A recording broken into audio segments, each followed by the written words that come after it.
Alright guys, so we're going to be going over exactly how to set up your senior year. It's never too early to start thinking about how you want to set up your senior year, whether you're a freshman, junior, senior. I mean, actually, if you're a senior, it might be a little too late. But freshman, junior, and sophomore. Make sure you are paying close attention, and you can even take notes if that helps you. But we're just going to talk about some of the things that I wish I did that really would have helped me make my senior year more worthwhile. The first thing, make sure you plan your schedule properly. Make sure you plan out every single class for your major completion, whether you're a single major, double major, major in concentration. Make sure you're not taking a crazy amount of classes your senior year. For my senior year, my fall semester, I took 17 credits with an internship, or 16 credits with an internship, something like that, or maybe 15 credits. Well, I was taking the full class load with an internship to do as well. So that was a lot of pressure on me. I didn't have a lot of free time. I remember walking past hurdles of like friend groups that wanted me to interact with them, wanted me to say hi, and I was just so focused on like getting to class or getting to the tech lab to do my work that I barely made eye contact. I kind of even hoped that sometimes they wouldn't even say hi to me. They still did because they're good people, and I'm very thankful for that. But it just got to a point where I was just so busy that I really didn't have time for a social life. And my spring semester, that might have been even worse, actually. Or you could say it's about tied. But I was taking 19 credits. I took 19 credits, and I had a class at 8:30 a.m., and I left campus at 9 p.m. I was doing 12-hour days, guys. And I wasn't dorming either. So I would have to commute down there. My commute was about 40 minutes. 40 minutes one way, there and back. That's like basically an hour and a half. And it took such a toll on me. It took a toll on my body. I didn't feel the best all the time. And I neglected a lot of like the social events, the club events that I do wish I went to. But looking at it now, I didn't have a choice. So really, there's not much I could have done. But for you guys, make sure you're taking no more than 5 classes your last year. And if you're a single major, you probably only have to take like 4, because you're gonna have with credits and stuff, you'll hit it if you're taking the normal amount up until then, and you just take maybe 4 classes towards the end, and make sure they're easy classes. If your histories, or save your sciences, whatever your core classes are, save them for your senior year so they're super easy and you're just not really worried about that. You can focus on having fun, enjoying your time with the people that are there, and that's going to lead us into like the next point of you're going to have to figure out the people you want to take with you after college. It's something to think about early, and why I recommend you do that so you can give this group of people a little more priority, because I'm sure you're doing well in college. I'm sure you have a social circle. You have a lot of people that want your time and want to hang out with you, but you want to prioritize the people that you know you're going to hang out with after college as well. Because if they were just one of those people that are similar to the high school scenario of, oh, you guys were just there, you guys were friends because you were in the same class, you were in the same lecture together, and once you guys leave that, you guys just don't talk anymore. So make sure you're picking your long-term friends wisely and start prioritizing them to really build that connection and ensuring it lasts outside of college. For these friends, hit them up maybe 2-3 times, not 2 or 3 times. Hit them every, like, bare minimum 2 to 3 weeks to hang out. Because if it's anything over that, they're going to think that you forgot about them. Regardless of how busy you are, they will think you forgot about them or that you're hanging out with other people.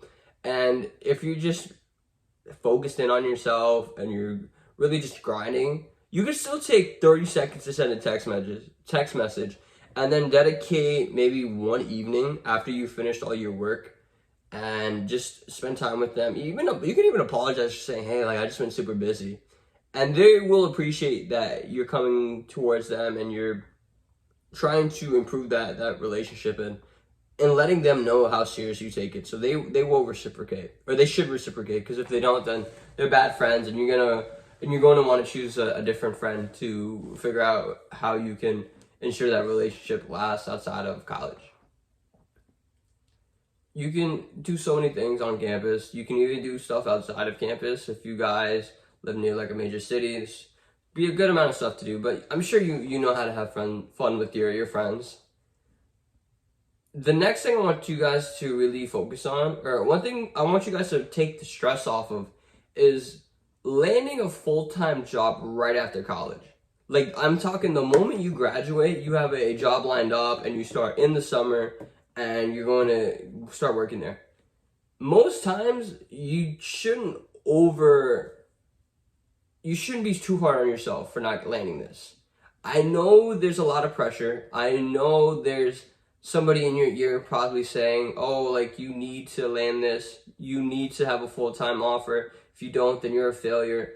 But even in some scenarios, most people aren't even being told this by other people. They're getting told this by themselves. You have a lot of internal pressure that is telling you that you're a failure if you don't land this position, or you're a failure if you don't land anything the moment you graduate. And I kind of want to know why. Because I had the same mindset. I thought, wow, if I don't land anything once I graduate, it's over for me. I'm never going to get a job. I'm going to have to get a job somewhere that doesn't pay well. And I kind of realized that's not true. You can still utilize this summer, try to get an internship. If you can't do that, do an externship. Figure out any LinkedIn learning videos you could watch, help improve your skill sets, continue to network. Don't place such a strict timeline on something like this, because you're going to have the rest of your life to work. If you really think about it, you will have the entire rest of your life to work. So if you get that job maybe 3 months, 6 months later, is it really the end of the world? But in that meantime, you have to put in the work. You have to continue to grind. But don't be upset about yourself. Don't put so much stress on yourself. Realize that the right job will come at the right time. And there are certain things you can do to kind of ensure this to happen and happen sooner than later. First thing is figure out what job you want, the role you want specifically, because if you're just applying to this role, that role, this role, that role, you're not really going to get anywhere. You might get a bunch of different interviews, but then when you get the interview, they're going to know you don't really know too much about this field, or you don't know too much about this industry. And they're going to go with someone who really wanted that job in the first place, someone who's studied in that field, might have even an internship experience. So try not to be all over the place, but really single in on the career you want, the job you want, and then start preparing for that role specifically. Granted, it needs to be a role that's in high demand, because then you're going to have more opportunities to apply, more interviews to potentially get. But just focus in on that, because I even had difficulty too of just picking one thing, because with my degree you can do so much, but try to narrow down to what you want to do and specify that as early as possible, and then you'll be in a better trajectory for landing an interview and then hopefully landing that job afterwards. And when it comes to the company you work for, I've seen this all the time, and I know you've seen this too. Whenever you go to school career fairs, there's always a super big line for a few really big name companies. There might be 40, 50 kids in this line waiting to do a 20-second introduction about themselves to the recruiter, give them the resume and walk away. They might scan a QR code and think that they have a really good shot at getting this job. And there's nothing wrong with being in that line. There's nothing wrong with trying to aspire to be there. But the thing is, if you don't get it, you shouldn't be too harsh on yourself, because you can still get a job at a smaller company, work there for some time, and then use the skill sets, or use what you learned at your job for the job you're aspiring to get in the first place, which was maybe at one of these big 3 or big 4 companies. And you should not be so mad about yourself for having to work a little harder to get there. You shouldn't be discouraged or anything. And you should also ask yourself why you want to work for that company in the first place. Because from what I've heard, a lot of people are just trying to apply there because the social status they get and the money. And that's it. They don't really want to work for these companies, but like, They just think the social benefit they get, the money they get is worth it. And if that's all that swayed you to join a company, okay. But just because you don't get there right away doesn't mean you can't get there later. So you can work for a different company for a little bit and then transfer over. But a lot of people don't want to do that. A lot of people just want to get in there right away, and you have to be okay with that. Because think about even when you were applying to universities. Did you only apply to Ivy Leagues? If you did and you got into your Ivy Leagues, great, that's impressive. But 90% of people can't do that. You might have to work a little harder to get you where you want to be, and that is okay. And if you're upset by that, it's because you never really wanted that goal in the first place. You only wanted that goal because of how you thought it would have made you feel. And now you're realizing that you don't want that goal because it doesn't make you feel the way you wanted to. It make you feel the way you anticipated to. I would recommend you look at the Fortune 500 companies, all really reputable companies, hiring for your major. Talk to them, network with them, and see what it would be like potentially working with them. One of them, because they still probably pay really well, probably have a good work-life balance. Their name just might not be as big. And that shouldn't discourage you from wanting to apply to them because you've never heard of that company before, or because that company only makes $20 billion a year instead of $50 billion. Whatever that reason is, you need to let go of it and just try to figure out the best place for you to work, the best place for you to grow your career in. It's really just 4 things. Make sure you plan your senior year the best way possible, so don't overload on classes. Number 2, figure out your friends that you want to take with you outside of college, you want to continue that friendship with, and make sure to prioritize them. Number 3, figure out the role you want. Don't try to just apply to every job and any job, hoping you can land something. Hopefully you can network your way in there or try to talk your way through the interview.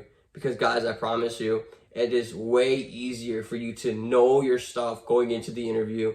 That way you don't have to do a bunch of research every single time, and you progressively would get better from applying for the same role in the interview process, because you're more familiar with the types of questions they'll ask you, and you just get a better feeling for what areas you need to improve on and then kind of work on those instead of just going, binge researching YouTube videos on how to perform well in this industry and interview and then doing the same thing for a different industry interview.